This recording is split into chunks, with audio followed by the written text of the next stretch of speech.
Alhamdulillahirabbil alamin wassalatu wassalamu ala asrofil anbiya'i wal mursalin wa ala alihi wa sahbihi rasulillahi ajmain, amma ba'du.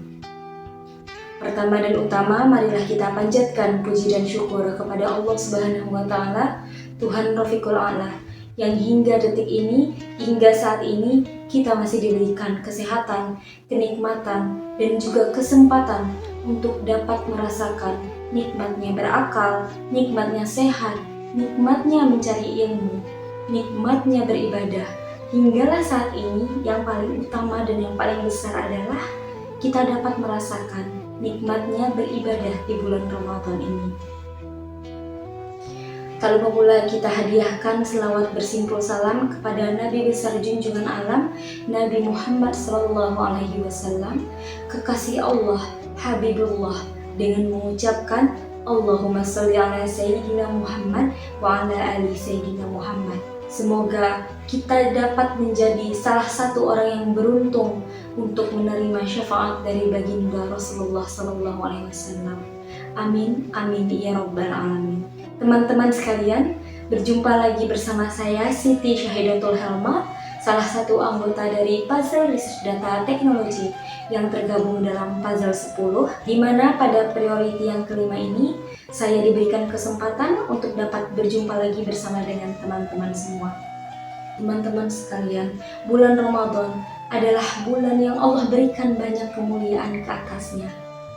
Adapun beberapa kemuliaan yang terdapat pada bulan Ramadan, di antaranya di mana Allah menutup pintu neraka. Yang kedua adalah di mana Allah menghentikan siksa kubur bagi orang yang mendapatkan siksaan. Kemudian Allah ikat dan Allah kerangkeng iblis dan syaitan sehingga mereka tidak dapat mengganggu manusia. Selain itu, Allah berikan fadilat dan pahala yang berlimpah dan berlipat-lipat ganda kepada hamba-hambanya yang beribadah dan menyerahkan diri sepenuhnya kepada Allah Subhanahu wa taala. Dan masih banyak lagi kemuliaan-kemuliaan yang terdapat pada bulan Ramadan.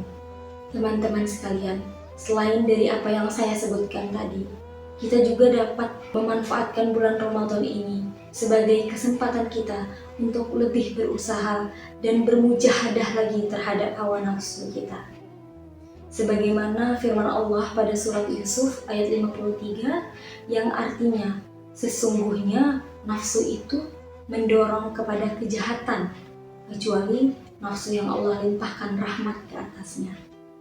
Ya memang, seyogianya nafsu tidak dapat kita pisahkan dalam diri manusia, karena nafsu itu memang sejatinya ada pada diri manusia. Hanya saja nafsu dapat kita didik, nafsu dapat kita bawa kepada kebaikan. Oleh sebab itu, sangat penting untuk kita melawan hawa nafsu kita, atau biasa disebut sebagai mujahadatin nafsi. Melawan hawa nafsu adalah salah satu syarat utama jika kita hendak meningkatkan keimanan kita kepada Allah Subhanahu wa taala. Terdapat 3 peringkat dalam usaha melawan nafsu yang biasa disebut sebagai takhalli, tahalli, dan juga tajalli. Yang pertama, takhalli. Takhalli secara harfiah artinya mengosongkan, membuang, ataupun mensucikan. Artinya apa? Allah menghendaki kita untuk membuang, untuk mensucikan, untuk membersihkan dan mengosongkan hati kita dari hawa nafsu yang jahat, yaitu dari segala sifat-sifat mazmumah ataupun sifat-sifat terkeji. Di antaranya, misalnya seperti hasad dengki, ujub, takabur, sombong, ria, cinta dunia, dan lain sebagainya. Sifat-sifat terkeji inilah yang dapat merusakkan iman kita kepada Allah Subhanahu wa taala. Nafsu yang membawa kita kepada kejahatan diliputi oleh sifat-sifat mazmumah. Hal ini juga diperkuat oleh sebuah dalil naqli yang diriwayatkan oleh Al-Baihaqi yang berbunyi, sejahat-jahatnya musuh engkau adalah nafsu engkau sendiri yang berada pada 2 lambungmu. Nah, pada hadis tersebut dapat kita simpulkan bahwasanya sebenarnya musuh terberat kita, musuh terbesar kita itu bukan orang lain, bukan orang yang ada di sekitar kita, atau bukan musuh kita yang berwujud manusia, melainkan nafsu kita sendiri. Pada hadis lain yang juga diriwayatkan oleh Al-Baihaqi, di mana diceritakan bahwasanya Rasulullah dan juga para sahabat baru saja berpulang dari sebuah peperangan besar. Ketika itu Rasulullah bersabda, kita baru saja pulang dari sebuah peperangan kecil untuk memasuki peperangan yang lebih besar lagi. Kemudian sahabat bertanya, peperangan apa itu wahai baginda? Dan Rasulullah menjawab, peperangan melawan hawa nafsu. Kedua hadis tersebut dapat kita simpulkan bahwasanya sebenarnya melawan hawa nafsu ini bukanlah perkara yang kecil, melainkan perkara yang amat besar, yang ketika kita melakukannya, kita perlu melakukan pengorbanan, perjuangan, serta ikhtiar yang sebenar-benarnya untuk melawan hawa nafsu kita. Mengapa penting dalam melawan hawa nafsu? Karena bila hati kita dikuasai oleh nafsu, bila nafsu merajalela dalam diri kita, maka iman tidak akan ada lagi tempatnya. Jika iman tidak ada, maka ketika kita melakukan ibadah ataupun ketika kita melakukan sesuatu, apa yang kita lakukan itu bukan karena Allah, melainkan karena hawa nafsu kita itu sendiri. Sebab itulah mengapa penting bagi kita untuk melawan hawa nafsu jika kita ingin meningkatkan keimanan kita kepada Allah Subhanahu wa Ta'ala. Maka pada tahap ini kita diperuntukkan untuk membersihkan hati kita, mengosongkan hati kita, dan juga mensucikan hati kita dari hawa nafsu kita. Adapun peringkat yang kedua yaitu tahalli. Tahalli secara harfiah berarti mengisi ataupun menghiasi. Artinya setelah kita berusaha untuk menghilangkan, untuk menghapus, untuk mensucikan hati kita dari segala sifat mazmumah, maka seyogianya kita mengisi hati kita oleh sifat-sifat mahmudah ataupun sifat-sifat terpuji. Misalnya jujur, amanah, kemudian baik sangka, kemudian rendah hati, dan lain sebagainya. Agar mudah dipahami, coba bayangkan jika hati kita itu adalah sebuah mangkok. Nah, selama ini mangkok itu kita isi dengan segala sifat-sifat mazmumah atau sifat-sifat terkeji. Kemudian kita mujahadah ya, dengan cara kita bersihkan dia, kita sucikan mangkok tersebut, dan kemudian kita isi mangkok tersebut dengan sifat-sifat terpuji ataupun dengan sifat mahmudah. Nah, dalam peringkat tahalli maupun tahalli ini sangat-sangat diperlukan rasa mujahadah dalam melawan hawa nafsu. Pada saat kita bermujahadah tersebut mungkin akan terasa sangat berat dan sangat susah.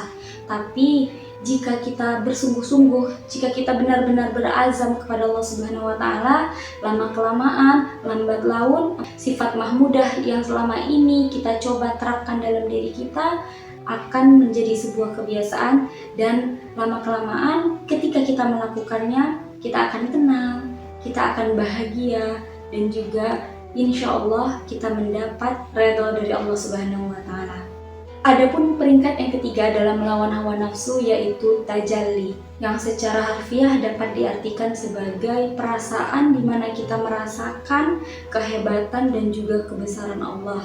Artinya ketika kita melakukan sifat-sifat mahmudah ataupun sifat-sifat terpuji lainnya, kita tidak lagi merasakan kesusahan, kesulitan maupun keberatan. Kita tidak lagi berada pada tahap mujahadah. Kenapa? Karena kita sudah terbiasa.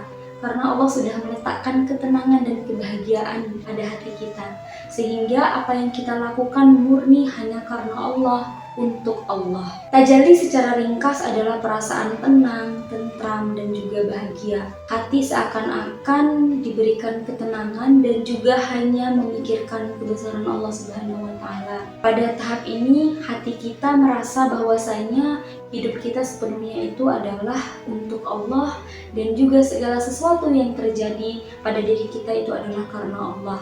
Pada tahap inilah kita hanya akan menggantungkan harapan dan juga menggantungkan segala keinginan kita hanya kepada Allah Subhanahu wa Ta'ala. Nah, pada tahap inilah kita dapat dikatakan sebagai orang yang beriman. Itulah teman-teman, 3 peringkat dalam melawan hawa nafsu, tahalli, tahalli maupun tajalli. Semoga kita semua mampu melewati setiap peringkat-peringkatnya, dan juga kita mampu bermujahadah terhadap nafsu kita sendiri dengan mengganti segala sifat mazmumah kita menjadi sifat terpuji ataupun sifat mahmudah. Kita biasakan segala sifat terpuji maupun sifat mahmudah dalam diri kita dari mulai sekarang hingga waktu-waktu yang akan datang. Semoga Allah rezekikan keimanan dalam diri kita sehingga kita dapat berkumpul nanti bersama dengan orang-orang terpilih, orang-orang soleh, nabi dan rasul di akhirat kelak. Amin amin ya rabbal alamin. Wallahu a'lam bishawab. Adapun materi yang saya sampaikan sebelumnya saya kutip dari sebuah buku yang berjudul Iman dan Persoalan yang ditulis oleh Abu Yahya Imam Asy'ari Muhammad At-Tamimi, di mana buku tersebut menjelaskan mengenai iman dan juga persoalan-persoalan yang berkaitan dengan iman, dimulai dari pengertian iman, kemudian peringkat-peringkat iman, cara-cara mendapatkan iman, hal-hal apa saja yang dapat merusak iman, kemudian bagaimana sifat-sifat orang yang beriman dan lain sebagainya. Hanya itu yang dapat saya sampaikan, lebih dan kurang saya mohon maaf. Sejatinya kebenaran itu murni dari Allah Subhanahu wa taala, sedangkan kesalahan itu dari diri saya sendiri. Wabillahi taufiq wal hidayah. Wassalamualaikum warahmatullahi taala wabarakatuh.